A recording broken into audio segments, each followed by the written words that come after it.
Bonsoir à toutes et à tous, heureux de vous retrouver pour la tranche info en direct sur votre antenne Canal 10 Télévision, avec au programme de cette soirée Info 10, le journal local et régional qui sera suivi du Focus, une heure de débrief sur l'actualité. Nous recevrons la direction de la Chambre de métiers et d'artisanat de la Guadeloupe, avec qui on parlera de la foire de Paris, de la semaine de l'artisanat, mais aussi de l'apprentissage tour qui aura lieu jusqu'aux grandes vacances. Ce sera après la coupure pub de 19h, mais pour l'instant, place au JT.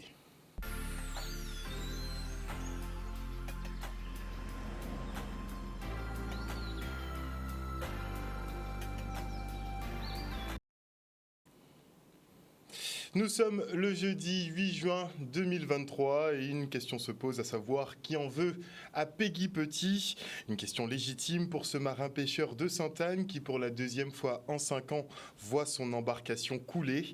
Et comme le précédent, ce naufrage serait dû à un bouchon manquant, un acte probablement malveillant qui ne décourage pas le professionnel de la mer qui répondait aux questions de Maxime Morel. Je suis Petit Peggy, marin pêcheur de Sainte-Anne, jeune marin pêcheur. Ce matin, je me suis réveillé, on est venu, mon collègue à moi m'a réveillé pour me dire que mon bateau il a coulé, sachant que j'étais en mer hier, sachant que le tout était normal, donc j'ai trouvé ça étonnant. Donc je suis allé et j'ai constaté. Ça m'étonne que ça arrive, c'est ce que j'ai vu là. Si c'est pas quelqu'un qui a débouché. À la base, mon bateau, c'est un ancien bateau. Donc, du coup, les autovidéos sont vraiment proches de l'eau. Et j'ai remarqué qu'il manquait un bouchon. Donc, je ne sais pas si c'est sorti de lui-même ou si ça a été fait par quelqu'un. Mais bon, je ne sais pas. Mais c'est soit l'un ou l'autre. C'est plutôt deux mains qui fait rien. C'est deux mains qui fait rien. Mais pas aussi c'est accident, mais c'est deux mains. Ça fait 5 ans que j'ai eu le même problème aussi. Il me manquait un bouchon et mon bateau avait coulé. Je n'avais pas encore de cabine. Donc à ce moment-là, je l'ai trouvé vraiment renversé. Comme tout marin pêcheur, le vrai bateau a coulé. Premier bitin qui a venu déjà au grand chaud de poule. Tu sais déjà la galère qui t'attend. Tu sais déjà comment la vie est difficile. Donc voilà. C'était vraiment pas le moment. Mais bon, vaut mieux ça qu'autre chose. Donc je suis toujours en vie. Je peux toujours rebalancer encore la procédure. Grâce à mes collègues qui étaient avec moi, on a pu déchavirer le bateau. Et voilà, là on va essayer de le mettre sur la remorque et voir déjà retirer le moteur, rincer les moteurs. Heureusement que j'ai mes collègues avec moi, j'ai des amis avec moi et donc grâce à eux, on a pu retirer le bateau à l'eau. Le 1er juin dernier, la tempête tropicale Arlène donnait le top départ de la saison cyclonique 2023. 13 tempêtes, 8 ouragans dont 3 majeurs sont attendus dans le bassin atlantique jusqu'au 30 novembre prochain. Une cuvée basique, mais il ne faut pas baisser la garde. Alors les autorités rappellent les bons réflexes à avoir. Regardez. Il n'y a pas vraiment de changement cet après-midi, a surtout un objectif, c'est de rappeler les bons réflexes qu'on doit avoir lorsqu'on arrive à la saison cyclonique. Il y a des gestes élémentaires, il faut avoir une radio avec des piles près de soi pour être informé, il faut avoir un petit nécessaire de survie, de l'eau, un petit peu d'alimentation énergétique, préparer ses papiers si jamais on est obligé de quitter sa maison. Donc cet après-midi, c'est tout un tas de rappels élémentaires. Et puis nous allons revenir un petit peu, bien sûr, sur un événement qui nous a beaucoup mobilisés en 2022, à savoir la tempête Fiona. Nous agissons à la demande de la préfecture en cas de demande de concours pour mettre à disposition des moyens humains et matériels du RSMA de la Guadeloupe pour intervenir directement en cas de catastrophe naturelle, comme nous l'avons fait par exemple l'année dernière suite au passage de la tempête Fiona. Donc nous pouvons envoyer des éléments de reconnaissance et des moyens légers d'intervention, également quelques moyens spécialisés puisque nous disposons au RSMA, au sein des compagnies de formation professionnelle, d'engins de chantier donc, qui peuvent être très utiles, notamment pour des opérations de déblaiement, de praticabilité des axes. En tout cas, en ce qui concerne la ville des Abîmes, nous avons récemment organisé une réunion de préparation pour vérifier si tout était en marche, hein, notamment les abris sûrs, notamment les matériels satellitaires, et le personnel, les moyens techniques, et aussi les moyens techniques et opérationnels, avec le service technique donc de la ville des Abîmes, vérifier les matériels pour voir si tout est en place, avec la police municipale, bien entendu, parce que le jour J, donc il faut s'organiser, hein, donc il faut quand même qu'il y ait la présence de la police municipale sur le terrain pour pouvoir aller, les élus aussi, hein, aller voir la population pour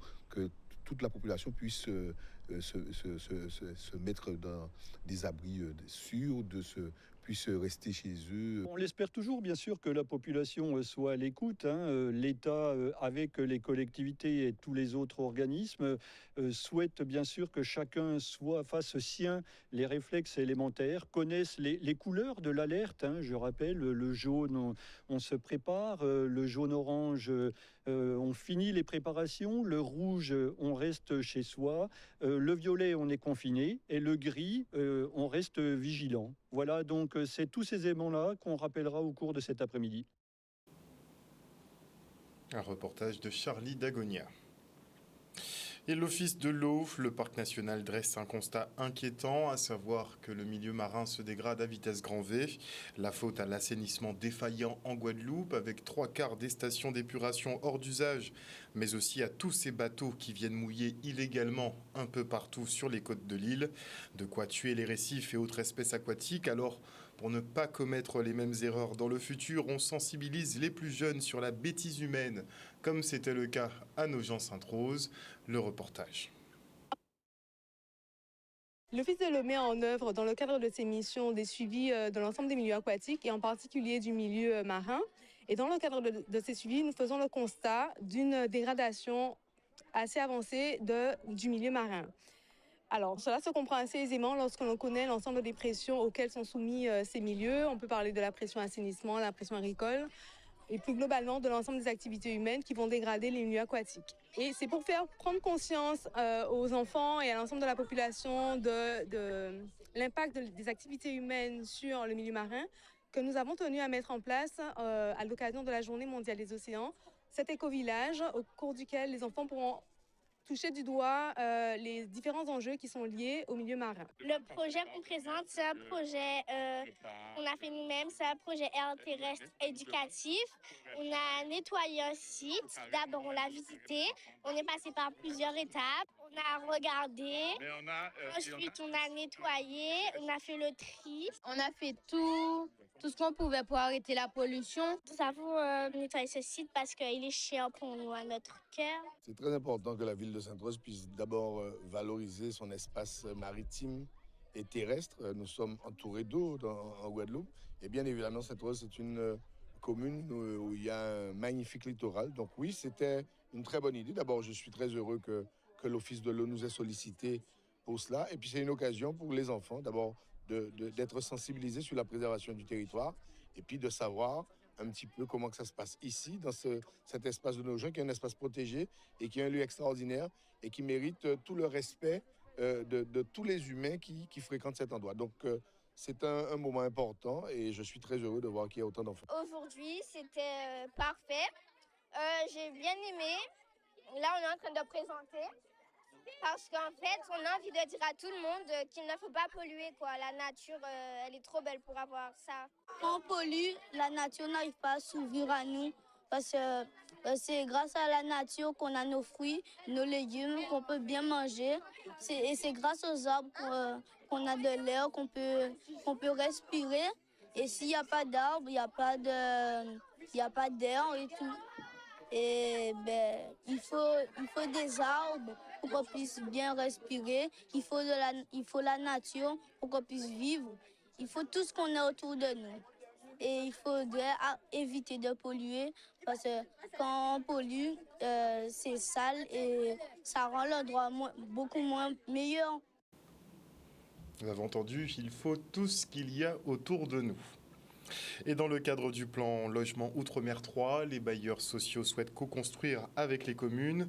Si les financements sont présents, les difficultés sont nombreuses en termes d'aménagement du territoire. Entre problèmes de mobilité, d'assainissement, d'eau potable, difficile d'offrir aux administrés des conditions de vie optimales et attractives. Beaucoup d'équations à résoudre donc avant de sortir de terre de nouvelles résidences. Le reportage d'Olivier Félix. On s'est tout dit. Il n'y a pas assez de dialogue, pas assez de communication. Il faut voir les maires et faire différemment qu'il y a quelques années. On va voir le maire, on lui dit, voilà, monsieur le maire, on vient vous voir, on est opérateur, on est le bras armé pour pouvoir construire pour vous. Dites-nous ce que vous souhaitez pour votre territoire et où vous voulez l'implanter. Et nous, on est là pour pouvoir vous accompagner. Et non pas faire l'inverse. Allez voir un maire et lui dire, voilà, nous, on va vous proposer des logements dans la Pampa, dans les 1, où il n'y a pas de service à côté, de prestations d'infrastructures. Non. On a fait ça dans le passé. On connaît maintenant les conséquences, qui sont plutôt graves. Maintenant, il faut se concerter en fonction des besoins du territoire, de chaque collectivité, et voir avec donc les maires en question, qui sont de proximité de la population, et leur dire, voilà, nous, on souhaite vous accompagner. Comment voulez-vous qu'on vous accompagne? L'État vous dit oui, mais vous ne construisez pas alors qu'il y a de l'argent, alors qu'on vous accompagne. Il y a 10 000 logements en attente, vous ne les faites pas, vous ne les construisez pas, vous ne faites pas d'efforts alors qu'il y a l'argent. C'est vrai que l'État fait l'effort sur le plan financier. Mais pourquoi ça ne marche pas? Ça ne marche pas tout simplement parce qu'il ne suffit pas de vouloir pour réussir et pour dire aux gens allez habiter à tel endroit. Si vous ne réglez pas le problème de la mobilité, les gens n'iront pas habiter là où ils prennent 2 heures de temps pour sortir de chez eux pour aller travailler. Donc il faut régler le problème de la mobilité, il faut régler le problème de l'assainissement, il faut régler le problème de l'eau potable. Comment vous allez dire aux gens, allez habiter là où ils n'ont pas d'eau potable, là où les matières fécales remontent, là où il n'y a pas d'école à proximité pour recevoir leurs enfants, il n'y a pas de loisirs, etc. Et là, le problème, il est là, et c'est la position de l'association des maires. Ce n'est pas le problème de l'habitat et du logement social, c'est le problème de l'aménagement du territoire et comment habiter le pays et où habiter le pays et comment le faire. Et le problème de la qualité de l'habitat aussi. Si c'est pour mettre les gens, comme on dit chez nous, dans des cages à poules ou dans des garènes à lapins, comme on dit chez nous, les gens n'ont pas envie d'y aller non plus. C'est la qualité du logement. Et puis, ce qu'on appelle le parcours résidentiel, que moi, je n'appelle pas le parcours résidentiel, mais le parcours de vie. Les gens, quand ils entrent dans un logement, ils ont envie de savoir qu'au bout de 20 ans, ils seront propriétaires. Quand ils paient les loyers pendant 20 ans, et ils se disent, mais c'est de l'argent perdu. Mais si au bout de cela, il n'y a pas une possibilité de devenir propriétaire, les logements ne sont pas entretenus, donc ça a un coût bien sûr pour la collectivité, ça a un coût pour le bailleur social, et puis pour la qualité de vie qui est dégradée. Donc c'est tout ça que le gouvernement doit entendre et comprendre que dans le plan logement, il faut intégrer, et non pas seulement des financements pour construire des logements. Et on part pour le job dating handisport du Pôle emploi à Moule, un mode de recrutement plus dynamique où les chefs d'entreprise peuvent apprécier les capacités de chacun à travailler en équipe. Le reste en image. On avait déjà organisé 2 stades vers l'emploi pour les personnes valides et on a eu énormément de demandes pour les personnes en situation de handicap. Donc c'est important pour nous de faire une édition en adaptant les ateliers, les postes, de contacter les entreprises pour participer à ce job dating. Et on est très content de cette première édition. Ce sont des activités sportives adaptées où tout le monde est anonyme. Tout le monde porte effectivement le même t-shirt, donc les candidats ne savent pas qui sont les employeurs et les employeurs ne savent pas qui sont les candidats. Donc c'est ça effectivement l'intérêt et c'est à partir des aptitudes, à partir du savoir-être que dégageront les candidats pendant ces activités sportives, que va se mêler effectivement cette envie de connaître, d'en savoir plus sur le candidat lors des job dating. Ils sont dans un cadre hors professionnel, donc on a la possibilité de les côtoyer dans la séance de sport. On voit effectivement les attitudes, les soft skills comme on dit maintenant. Donc on peut effectivement repérer les comportements des personnes qui peuvent travailler en équipe, qui acceptent des contraintes en équipe et qui peuvent relever des challenges en équipe. Le sport a beaucoup de valeurs, notamment le dépassement de soi, la persévérance, des soft skills qui ne se voient pas forcément sur un entretien classique avec la lettre de motivation et le CV. Donc on voulait effectivement proposer ce partage, cette cohésion entre demandeurs d'emploi et entreprises par le sport, par les activités physiques et sportives adaptées. Un reportage signé Maxime Morel. Et on enchaîne avec la qualification pour les phases finales du 16e championnat académique de calcul mental des élèves de la ville de Sainte-Anne. Ce matin, les meilleurs compétiteurs de chaque circonscription se sont affrontés. Et on félicite Noël Leborgne qui, avec une note de 15 sur 15, fait partie des finalistes de l'Académie. Le reportage de Michel Depape.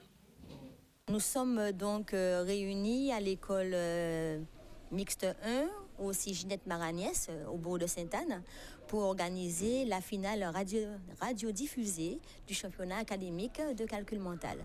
C'est la dernière ligne droite avant de sacrer nos meilleurs élèves en calcul mental de l'académie. C'est un championnat qui dure depuis 2008. Il a été mis en place en 2008, donc c'est la 16e édition. Nous sommes présents chaque année avec les enfants et et nous les accompagnons. Nous accompagnons aussi les enseignants tout au long de l'année pour promouvoir l'enseignement du calcul mental dans les classes. En fait, comme mes oreilles étaient un tout petit peu bouchées, j'ai pas très bien entendu. Et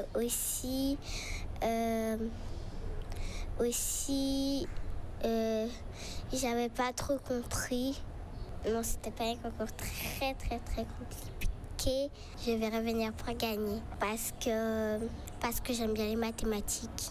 Dans chacune des circonscriptions de la Guadeloupe, les enfants sont réunis, en fait les finalistes de chacune des circonscriptions, en général 2 enfants par niveau, du CP à la 6e, puisque depuis 2-3 ans les collèges sont avec nous, puisque les 6e font partie du cycle 3. Et donc les enfants sont avec nous dans une salle à l'abri, ils écoutent la radio et donc les exercices sont donnés par des conseillers pédagogiques départementaux mathématiques et les enfants travaillent tranquillement. Et à la suite de cela, ceux qui ont les meilleurs scores seront champions. Donc il pourra y en avoir 1, 2, voire 4, ça dépend. C'est parce que je suis fort en mathématiques. Et qu'est-ce qui te fait aimer les mathématiques ? Les calculs mentaux, les multiplications, les divisions. Eh bien, là pour l'instant, il est premier au niveau de la circonscription et certainement aussi au niveau de l'académie. Peut-être qu'il y aura d'autres enfants de 6e, d'autres élèves de 6e qui auront eu aussi le score le plus haut de 15 sur 15. Mais oui, il a réussi tous les calculs. Et on se rend à l'hôtel Arawak au Gosier pour la présentation de la fête du livre, Livre en bas bois. Et comme son nom l'indique, les manifestations se déroulent en extérieur à l'ombre des arbres. Il fait particulièrement chaud ces temps-ci, ça pourrait aider avec une petite brise. Le reportage de Ruby Échevin et Enzo Viviès. C'est une manifestation qui se passe en milieu rural. Il s'agit d'emmener le livre dans le monde rural. C'est la marque de fabrique de Livre en bas bois, c'est d'organiser cette manifestation à la campagne. C'est pour ça qu'on l'appelle Livre en bas bois. Alors je signale simplement, c'est une manifestation qui est gratuite. Ça veut dire qu'on ne fait pas payer à l'entrée, mais qu'on ne demande pas non plus aux exposants de payer leur place. On l'offre gratuitement, tout ça dans le souci de promotionner la lecture. Livre en bas bois, c'est une visibilité pour tous ces jeunes auteurs qui arrivent. Vous savez, nous sommes de certain âge, nous avons étudié nos classiques, mais peut-être que nous ignorons trop souvent les jeunes auteurs. Il y a une maison d'édition en Guadeloupe qui fait paraître 9 livres par trimestre. C'est énorme. Vous seriez en 1980, il n'y aurait pas eu cette profusion. Quand on lit, on est dans une position assez particulière. J'entends souvent les gens dire, les jeunes surtout, les enfants, ils s'ennuient.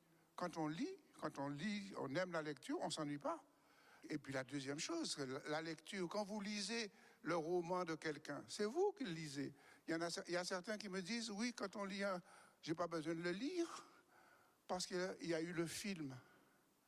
Mais le film, c'est la lecture du réalisateur. Quand vous lisez, c'est vous qui faites votre film. Parce que le réalisateur, il a laissé de côté tout ce qui ne l'intéresse pas pour justement développer son point de vue. Si vous lisez, vous faites votre film à vous. Je crois que le numérique a sa place et le livre a sa place.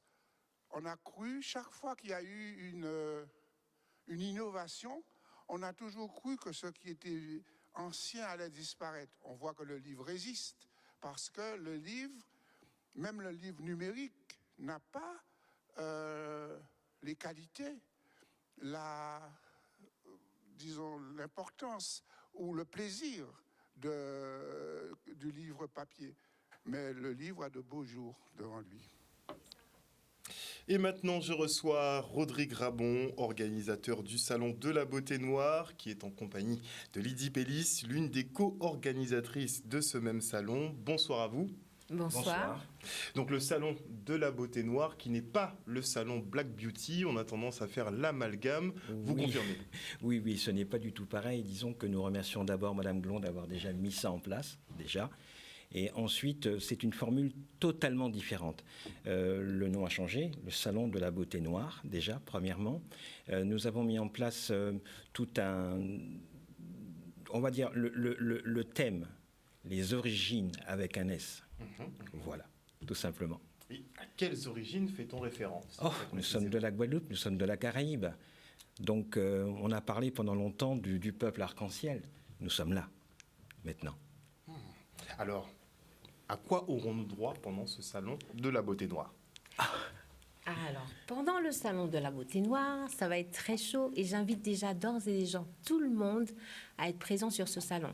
Alors, tous les visiteurs, déjà, il faut savoir que ce sera un salon interactif. Donc, les exposants seront acteurs du salon. Ils vont proposer des masterclass, ils proposeront également des ateliers, il y aura des conférences, il y aura également des step and sway. Step and sway. Step and sway, ça veut dire que vous allez pouvoir venir bouger. Alors ça, c'est la petite confidence que je fais pour le premier jour, le vendredi. Donc, je vous donne rendez-vous déjà à 17h. Voilà. Et puis, nous aurons aussi la première conférence qui se fera à 15h30. C'est l'être au-delà du paraître. L'être voilà. au-delà du paraître. Exactement. Pourquoi première conférence. Cette thématique? Parce que ce salon, en fait, veut toucher un peu toutes les thématiques, c'est-à-dire que la beauté dans tous ses aspects, l'aspect physique, mais aussi l'aspect spirituel. Voilà, donc, beauté intérieure. Exactement, tout à fait. Exactement. Voilà, donc la santé n'est pas oubliée, bien évidemment. J'ai cru que vous parliez aussi de l'aspect, puisque l'acceptation peut-être de soi, puisqu'on parle de beauté noire, la beauté noire qui a longtemps été décriée, et qui maintenant est mise en avant, sublimée, a raison. Et d'ailleurs, c'est pour cela que toutes les femmes, tout type de femmes en termes de morphologie seront d'ailleurs représentées. Il n'y a pas de discrimination. Ah non, pas du tout. Noir, faut être foncé. Pas du tout. Non, il y a toutes les carnations déjà. C'est pour ça que Rodrigue a bien exprimé origine, puisque nous sommes multipotes en fait, voilà. Et en fait, on a plusieurs origines. Donc nous avons chez nous des blancs, des chabins, des chabines. On a de tout. Et donc il faut faire avec également. Donc tout le monde peut rentrer dans la beauté noire. Exactement. Bien sûr, exactement, tout à fait. Et vous avez dit tout à l'heure que la beauté, ce n'est pas que l'extérieur. Au contraire, si vous n'êtes pas bien à l'intérieur, ce n'est pas possible. Donc automatiquement, on commence d'abord par soi-même de l'intérieur et ensuite on ressort tout. C'est là. Il faut avoir un certain rayonnement, mais ça part toujours de l'intérieur, oui, bien sûr. Finalement. Bien sûr. Et vous avez choisi comme marraine pour ce salon de la beauté quelqu'un qui rayonne. Hein. Ah oui, quelqu'un qui rayonne. Dégage beaucoup. Ah mon Dieu, il n'y chaleur en l'eau même. Alors moi je dis, ce sera Yemouna. Yemouna, qui est d'ailleurs animatrice, qui est influenceuse, qui est coach, qui est professionnelle. En passant mais il y a tellement de nominations. Et c'est vrai qu'elle va mettre vraiment une certaine dynamique sur le salon. Alors moi j'invite vraiment tout le monde à venir découvrir. Il y aura des surprises. Et je vous assure que c'est un salon vraiment inédit. Déjà, quand on est arrivé ce matin, on était... En fait, l'objectif aussi de ce salon, c'est surtout aller vers l'excellence. Nous, on ne fait pas un salon pour faire un salon. On fait un salon pour être dans l'excellence. Et justement, nous invitons aussi toutes les personnes, les exposants. Et d'ailleurs, je me rends compte qu'ils l'ont compris tout seuls, en fait. Ils ont été également dans le même état d'esprit que nous, donc dans l'excellence. Donc, ils proposeront toutes leurs nouveautés, toutes leurs Exactement, bien sûr. On va pouvoir, les visiteurs vont pouvoir apprendre, pourquoi pas, à faire des ateliers DIY. Voilà, créer son petit cosmétique, par exemple. Eh bien, c'est faire les choses à la maison. Vous composer vos produits vous-même, par exemple. Il y aura plusieurs ateliers comme ceci. Mais moi, je ne vais pas vous en dire plus. Harold, je te connais, je ne vais pas me faire parler plus longtemps. Alors là, hors de question. J'aime bien peut-être qu'on soit un peu trop exhaustif. sportive, donc c'est vrai qu'on ne va pas donner tout le programme. Moi, j'aimerais qu'on parle aussi de l'équipe, parce que bon, c'est une société qui s'appelle 541. C'est un groupe qui se connaît depuis quelques années. Merci le Covid qui a fait en sorte qu'on s'est bien rencontrés pendant cette période et on a bien réfléchi. Donc, nous pensons donner donc à la Guadeloupe ce qu'il mérite, c'est-à-dire des salons un petit peu d'exception, mais surtout de très grande qualité, comme dit Lydie, allant bien sûr vers l'excellence. Donc ça se passera à partir du 9 juin prochain, donc dès demain. Dès demain, oui. WTC à Jarry. Oui. Mais la semaine prochaine, nous sommes encore là pour le salon du mariage. Ah, bien sûr. Du mariage et de l'union, s'il vous plaît. Mariage et de... Faudra qu'on en parle de ça. On en parlera. Est-ce que ça ralentit? Est-ce que les mariages, c'est une tendance qui reste? Non, pourquoi, Harold? Parce qu'il y a des gens qui sont paxés également. Ben, c'est une union également. Hein. Voilà. Il faut en tenir compte. Voilà. C'est-à-dire qu'on sort un petit peu du côté classique des salons pour aller vers ce qui existe en ce moment. Voilà. Alors, j'ai oublié aussi, si je peux me permettre, Harold, de donner les horaires. Donc, le vendredi et samedi, donc demain et samedi, donc le salon sera ouvert de 10h à 22h. Et le dimanche, c'est jusqu'à 20h. Sans compter le show qu'il y aura le dimanche. Vous allez le voir. Show, après 20h, c'est chaud? Le show final. Vous allez voir le show final. Vous allez le voir, oui, vous allez le voir. On ne dit rien de plus. Très bien. Et on parle déjà, donc, ce week-end, salon dédié à la beauté noire. Ce sera au WTC à Jarry. Et la semaine prochaine, vous revenez donc avec le salon du mariage et de l'union. Ce sera toujours au WTC? Oui, j'ai un petit mot. J'aimerais remercier Mama Africa pour ce que nous portons aujourd'hui. Ça sera donc une des exposantes donc, qui sera présente au salon. Merci en tout cas d'être venu sur ce plateau ce soir nous présenter donc le salon de la beauté noire et aussi le salon à venir sur le mariage et l'union. Donc le rendez-vous est donné ce week-end à vous téléspectateurs. Ça se passera du côté du WTC à Jarry du matin jusqu'au soir. Merci encore. Merci. Voilà, chers téléspectateurs, nous sommes arrivés au terme de ce journal. Merci pour votre fidélité à ce programme. N'oubliez pas que sur Canal 10, vous faites l'information que nous diffusons. Le JT revient demain à 18h30. Une bonne soirée à vous. Bisous tout le monde.